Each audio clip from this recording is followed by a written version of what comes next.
Estamos começando aqui o trabalho de manutenção preditiva dos alunos Giancarlo Correia Firmino e Ronaldo Bruno Araújo Navarro.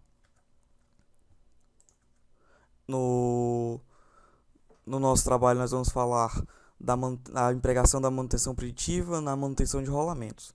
Então, tem que ser justificado o uso da manutenção por ser um tipo mais custoso nesse tipo de elemento. Então, sim, rolamentos são responsáveis por 40% das falhas dentro das máquinas. Então, você pode ver que ele é um elemento crítico para a linha de produção e você não quer que ele pare a linha de produção. Então, é justificável você usar a manutenção preditiva para esse tipo de elemento. Então, para fazer essa manutenção, vai ser usada uma análise por meio de análise de um estudo de vibrações e depois vai ser elaborado um plano de manutenção de acordo com o sinal que foi recebido nesse estudo. Muito bem. Os sinais vão ser coletados por um medidor de vibrações e vão ser transformados do domínio do tempo para o domínio da frequência, pelo próprio sistema. Esse sistema é composto por um acelerômetro, que é o sensor que vai no rolamento, um armazenador de dados, que vai armazenar todo o sinal, e um circuito elétrico que vai ser necessário para fazer a transformação do domínio do tempo para o da frequência. Aí nós temos um exemplo de um sistema desse, com acelerômetro ali no rolamento 2, e nós temos aí o eixo e o motor, né? Então vai entrar em funcionamento, e aí esse acelerômetro vai mandar esse sinal para o DAC, que é o armazenador de dados, e aí do lado tem um laptop que você vai fazer a análise do sinal. Então, muito bem. Para exemplificar isso, nós vamos olhar um estudo de caso, de um paper, que é dividido em 3 partes. São 3 casos, cada caso é estudado um elemento, um rolamento diferente. Então, assim, são 2 rolamentos esféricos e um rolamento cilíndrico. E o primeiro rolamento esférico ele é usado em uma bomba centrífuga. O segundo ele é usado na sustentação do motor do sistema de ventilação. E o terceiro é também usado nesse sistema de ventilação, só que ele é esférico, sendo o segundo cilíndrico, né? Muito bem. Então, qual é o critério de falha? Você vai receber o sinal, certo? E você vai comparar com o sinal especificado como conforme pelo fabricante.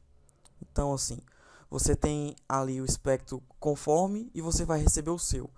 Se aquele que você receber estiver naquela faixa de frequência que o fabricante julga como defeituoso, ou se ele tiver picos de amplitude muito acentuados, você vai julgar esse rolamento como defeituoso. Esses dados são coletados periodicamente, então vai ficar aí a cargo do responsável pela manutenção de ter a criticidade de saber quando fazer periodicamente essa coleta de dados, para não atrapalhar muito a produção e também não negligenciar para não dar um defeito. Então aí, nós temos as 4 principais falhas nos rolamentos, né? Que vão estar onde? Na gaiola, no elemento rolante, na pista interna e na pista externa. Então, temos aí, para cada tipo de defeito, uma maneira de calcular essa frequência aí, analiticamente, né? Ela vai depender dos detalhes geométricos do rolamento e da velocidade do eixo, a velocidade angular do eixo. Então, assim, para cada tipo de falha, nós temos uma frequência. E no caso da pista interna e externa, vai entrar aí um outro parâmetro que é o NB, aí, esse N maiúsculo, que vai ser a quantidade de elementos rolantes nesse rolamento. Então, você vai ter essas frequências dadas pelo fabricante, essas frequências que vão estar na faixa de defeito. Então, você já vai saber de antemão quais são as frequências para que naquele espectro que vão dar tal tipo de defeito. Então, você já vai poder identificar o defeito só pelo estudo de sinal. Então, temos aí, dado pelo fabricante, a velocidade do eixo, a quantidade de elementos rolantes e as frequências para cada problema. Um tipo de defeito que pode dar é a velocidade do seu eixo estar diferente do especificado por algum motivo de perca, ou motivo de má calibração, e aí esse valor de frequência vai mudar. E outro problema muito recorrente é o caso de você fazer a montagem errada do rolamento. Então a frequência pode ser identificada como defeituosa, mas o rolamento está em perfeito estado, só não está bem montado. Então vamos para o estudo de caso. O caso 1 é o caso do rolamento esférico na bomba centrífuga. Temos aí a comparação em diferentes tempos. Na primeira coluna nós podemos ver a medição do sinal na primeira semana. Então temos aí alguns picos de amplitude, certo?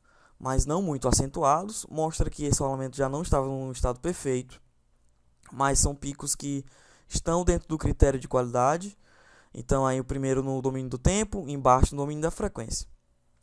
E aí na segunda coluna esse é o mesmo sinal 3 meses depois. Então você já pode ver claramente que existem picos de amplitude muito maiores. Então assim, já dá para saber que esse rolamento tem falha. E aí como se determina onde é essa falha? Qual tipo de falha? Vai determinar por onde esses picos de amplitude estão no domínio da frequência. Se eles estão naquela frequência especificada para pista externa, então o defeito é provavelmente na pista externa.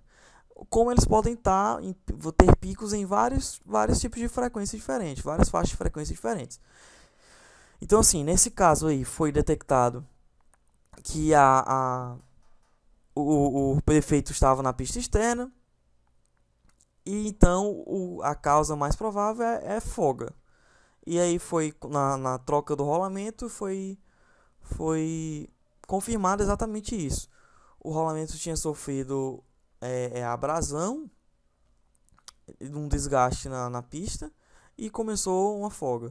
E aqui nós temos o plano de manutenção com level de falha desse rolamento, né?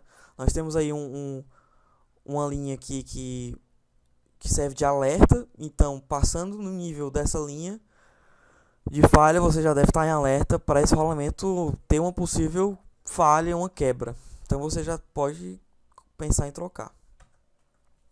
O caso 2, a análise foi feita da mesma forma. Então, nós podemos ver aqui, altos picos no domínio do tempo e altos picos na frequência. E aí, pelos maiores picos, você tira qual o tipo de falha. Então nós temos também o plano de manutenção, que nós podemos ver aqui que ele sobe muito de agosto para novembro de 2001. Então nesse período aqui, de um período para o outro, foi desenvolvida essa falha. E aí às vezes acontece um fenômeno de self-pinning, que é daqui de julho de 2001 para agosto de 2001, onde esse nível de falha ele baixa e depois sobe de novo. E o que é isso? Geralmente, quando o rolamento está num nível muito crítico de falha, ele vai entrar em um processo, às vezes, de encruamento, ou um processo de conformação plástica dentro lá da gaiola, e aí ele vai diminuir ou aumentar esse nível de falha quando você olha no espectro lá da frequência. Então assim, não significa que o rolamento ele está se auto-consertando, não. Ele está sofrendo esse processo self-pinning, e aí você já vê que a falha está em nível avançado. E no caso 3, rolamento esférico, no motor também. A mesma coisa. Vem aqui, altos picos em certas frequências, só que aqui você consegue ver que em frequências altas você não tem pico de amplitude. Então, por exemplo, se a minha frequência de defeito fosse em 1800 Hz, provavelmente eu estaria bem coberto, porque aqui não existe amplitude alta, né, nessa faixa de frequência. Então aqui nós temos análise da falha, ó, dá para ver muito bem o processo self-pinning, aqui que o nível de falha sobe e desce, sobe e desce. E aqui de maio para julho foi feita a troca do rolamento. Então temos aqui também em cima esses picos de velocidade, que são os picos de amplitude para cada frequência, e ele fez um mapeamento aqui de um ano, certo? Então nós podemos ver aqui uma grande picos de frequência nessa faixa aqui de antes de 600 Hz, e chega aqui no momento que ele trocou o rolamento, esses picos eles somem e voltam ao normal aqui. Então é basicamente isso, a análise do estudo das vibrações, o estudo das vibrações para análise da falha de rolamentos. Muito obrigado.